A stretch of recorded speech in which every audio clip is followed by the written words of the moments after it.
basket-balleur américain Kobe Bryant est donc mort ce dimanche dans un accident d'hélicoptère en Californie. Le drame s'est produit près de Calabasas, à une soixantaine de kilomètres de Los Angeles.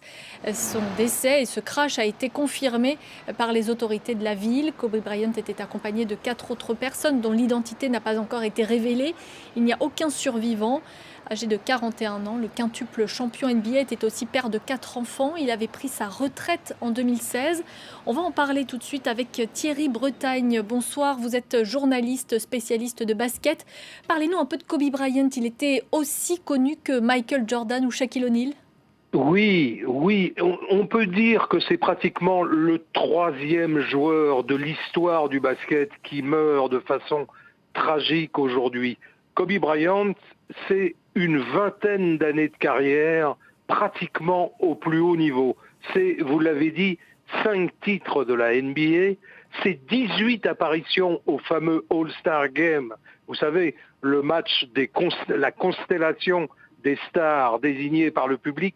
18 fois Kobe Bryant s'y est trouvé. C'est surtout un acrobate, un virtuose du basketball qui vient de mourir. Certainement, il faisait très vite et plus vite que Michael Jordan parce qu'il était passé directement du lycée au professionnel. Il réalisait des acrobaties en l'air, mais aussi de loin. C'était un tireur magnifique. Il était pratiquement plus complet que Michael Jordan, plus vite. C'est un homme qui a donc gagné 5 titres de la NBA en moins de 20 ans avec l'équipe pratiquement la plus célèbre du basket américain, les Los Angeles Lakers, l'équipe de Magic Johnson, l'équipe de Shaquille O'Neal. C'était un virtuose fou de travail, fou d'entraînement, fou tout court, parce que comme les grands virtuoses, c'était un caractériel, il était quelquefois ombrageux, quelquefois insupportable, mais surtout, c'est le don à l'état pur qui vient de mourir. Kobe Bryant, c'est un énorme séisme dans le monde du sport en général. Justement, à quel type d'hommage il va falloir s'attendre dans les heures, dans les jours qui viennent? Ça va être considérable. La NBA vient de perdre, avec David Stern, le commissionnaire mythique qui a mondialisé le basket, qui a permis, par exemple, à la NBA de venir disputer des matchs à Paris, pas plus tard qu'avant-hier, et se produire dans le monde entier. Mais ça va être un événement considérable qui va traverser les États-Unis et le monde entier, parce que Kobe Bryant fait partie de ces joueurs mondialisés. C'est-à-dire qu'à partir de 1990, les grands basketteurs américains sont connus du monde entier. Ils vont en 92 à Barcelone, évidemment, Kobe n'y est pas. Il est lycéen à ce moment-là. Il va devenir un professionnel extrêmement précoce. On a jugé d'ailleurs qu'il était un peu trop précoce. Il n'a pas eu le temps de mûrir, Kobe Bryant. Il est arrivé dans ce monde qui est un peu un monde féroce, avec des égos surdimensionnés, et il a fait partie de la mondialisation du basket. Le premier a été Michael Jordan, mais Kobe Bryant, à l'égal de Shaquille O'Neal, à l'égal certainement de LeBron James en ce moment, est une vedette planétaire. Il est connu dans le monde entier. Il est considéré comme un infatigable travailleur. Est-ce que c'est ça aussi qui a participé de sa popularité? Oui, mais pas seulement, parce que Kobe Bryant est un être, enfin, il faut être évidemment respectueux pour l'homme qui vient de mourir tragiquement, mais il faut savoir que c'est un homme qui a été extrêmement controversé.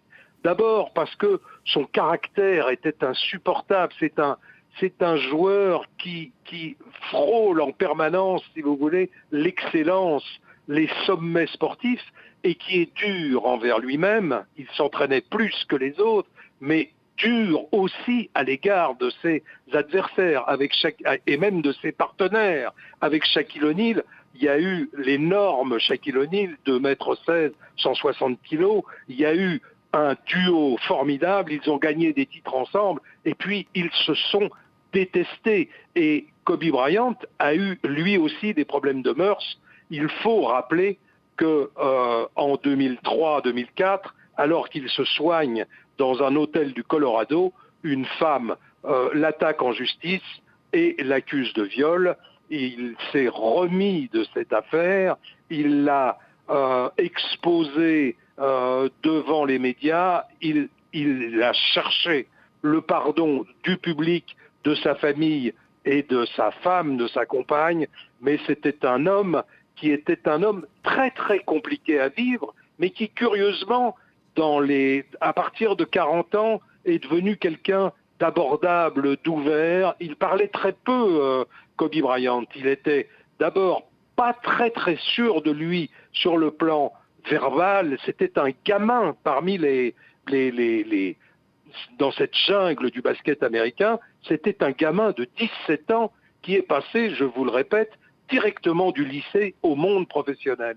Et il n'a pas eu le sas des collèges américains, des universités américaines, ce qui avait été le cas de Michael Jordan ou de Shaquille O'Neal ou même de Magic Johnson à son époque.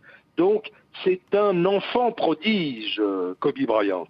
Un enfant prodige discuté, un enfant prodige adulé et surtout une vedette, si vous voulez, enfin plus qu'une vedette, une star des acrobaties aériennes en basketball. Il faut savoir qu'il a marqué 81 points lors d'un match contre les Toronto Raptors il y a environ une dizaine d'années, et en deuxième mi-temps, il a marqué 55 points à lui tout seul, plus que les 5 joueurs qui lui étaient opposés sur le terrain.